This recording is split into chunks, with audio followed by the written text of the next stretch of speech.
Hey, welcome to another episode of Ask Freeman on the Retire Mentorship Podcast.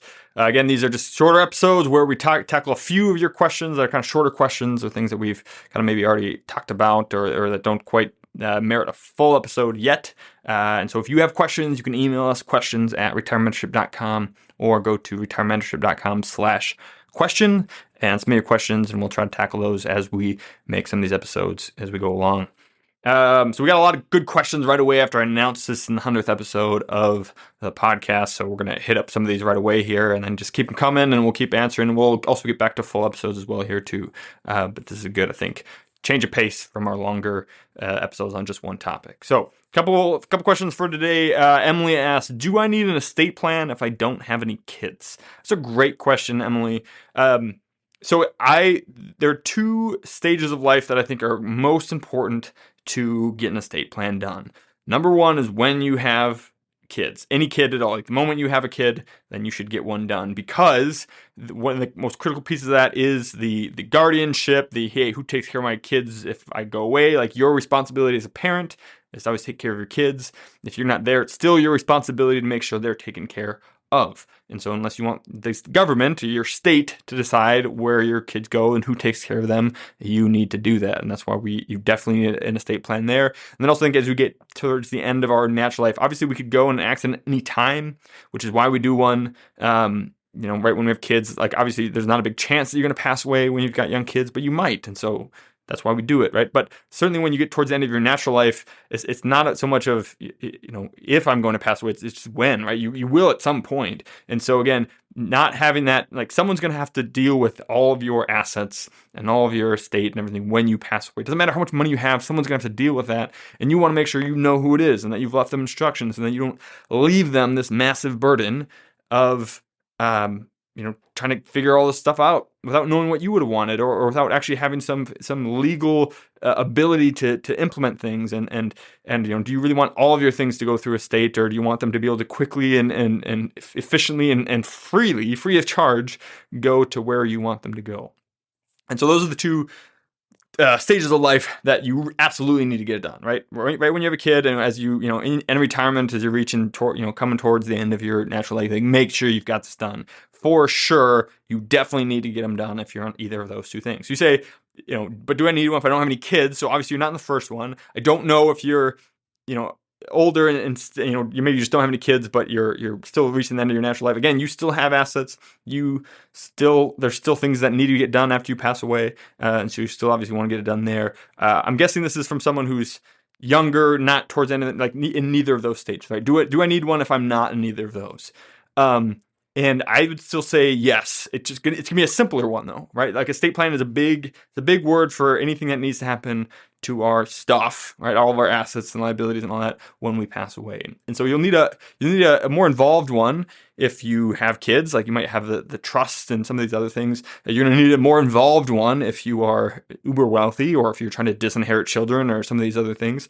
But everyone needs one of some kind, right? In particular, someone still needs to take care of your affairs when you pass away, right? And let's not put that burden on someone else. Still take responsibility for yourself as well, not just your kids, but for yourself. And so you still need a will so you can establish who's taking care of you, who's taking care of your stuff when you pass away. You still need a power of attorney for finances and for healthcare. So if something happens to you and you're not dead, but you can't make decisions for yourself anymore, then you definitely still need those things, right? And so a will, a power of attorney for health, and a power of attorney for finances, and usually like a health directive, right? So you kind of deciding what you want in some of those healthcare situations, that certainly comes along with it too. And then of course, like beneficiaries, transfer and death designations, all these things. We covered all this in depth in my estate planning essentials workshop. If you go to retirementorship.com/workshops, if you haven't listened to that one yet, go listen to that one, go watch that, and it kind of covers all these things. And so yes, I would say yes. You probably don't need trusts.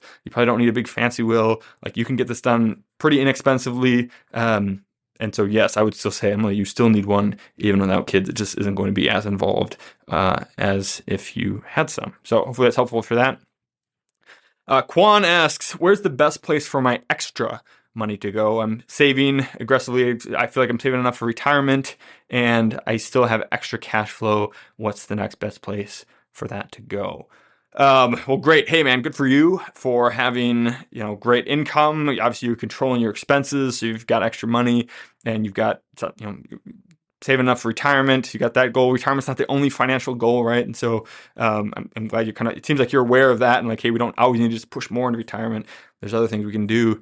You're probably going to hate this answer, but obviously, I think you need a plan, right? Because that's dependent on what are you trying to do, like what are your goals. A financial plan is helping people get to their goals in the most efficient way possible, and so and it depends on everything else, right? So like an HSA might be a great place to put that extra money, like maxing one of those out. But obviously, that depends on the type of healthcare plan that you have, and how much would you need that cash flow back out for that, or can you save that away? You'd want to invest that HSA, right? Not just like let it sit in a bank account somewhere else. Maxing out a Roth IRA or two if you're married. You might already be doing that as part of saving for retirement. But even if you're not, right, or well, we're doing that and that's enough for retirement, but maybe you push that Roth money into your Roth 401k and you increase that contribution instead and still do a Roth IRA because you can get those contributions back out anytime.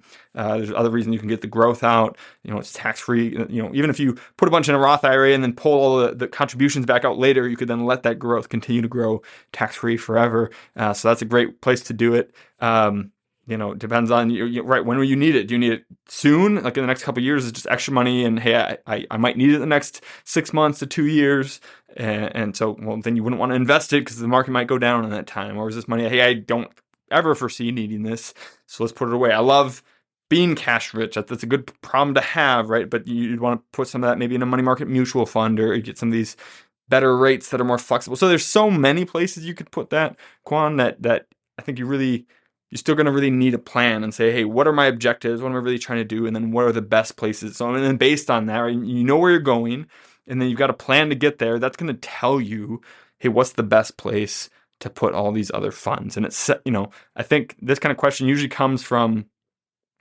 I just want the tactics. I want good tactics. I got some money and I just want to throw some money at different things, and because these sound like good things to do.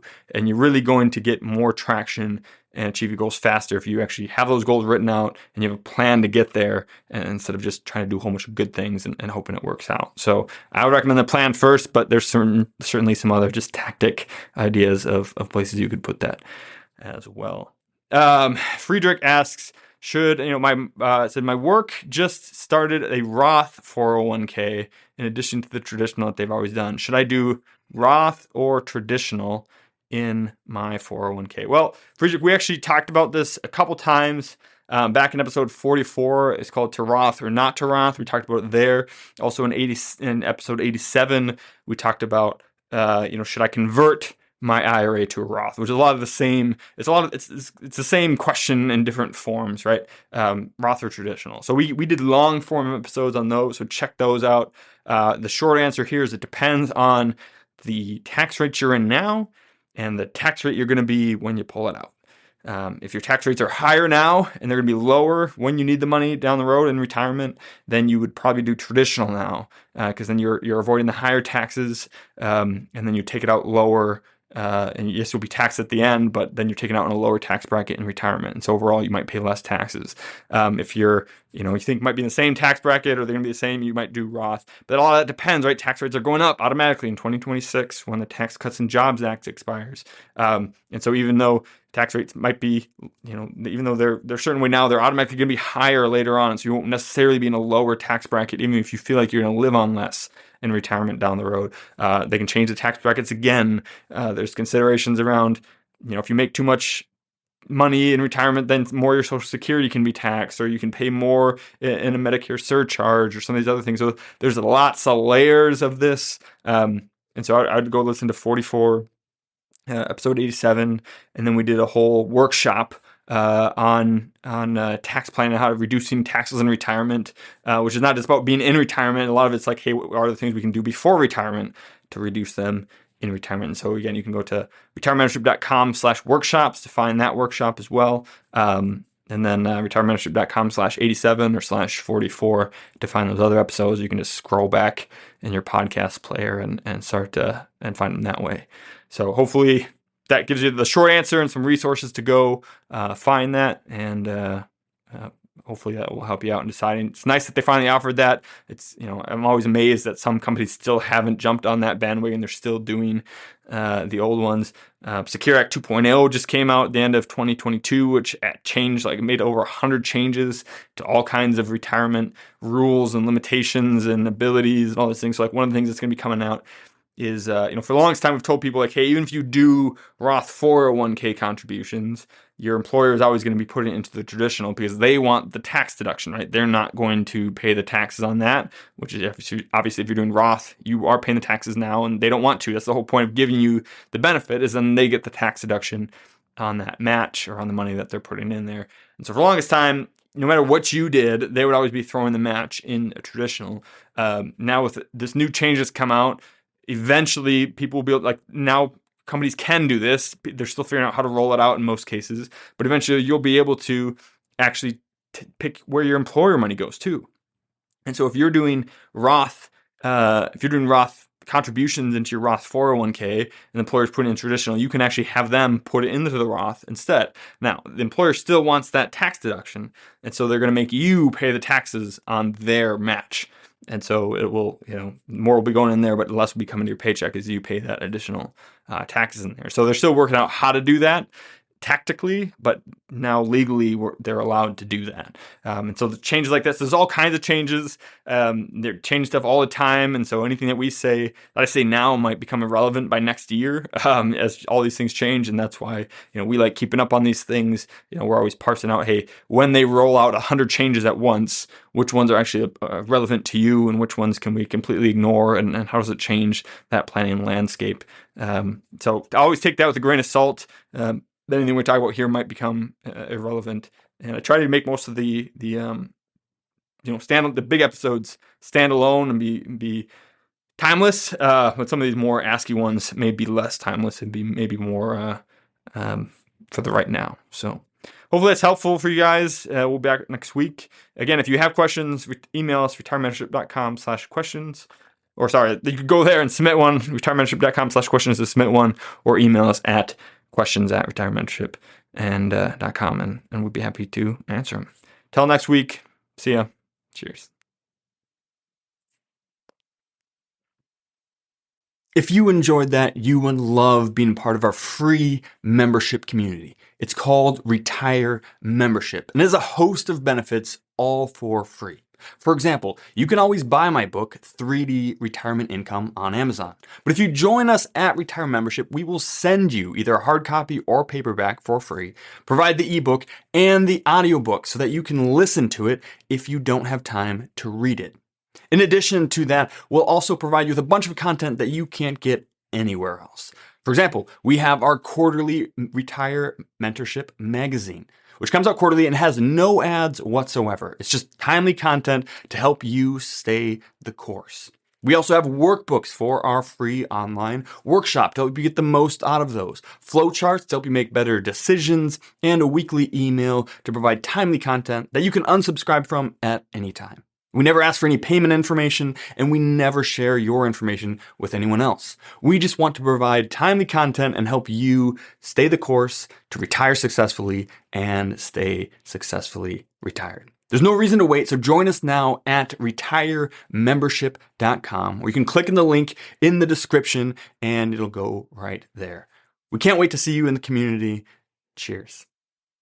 This podcast is educational only and is not investment, tax, or legal advice.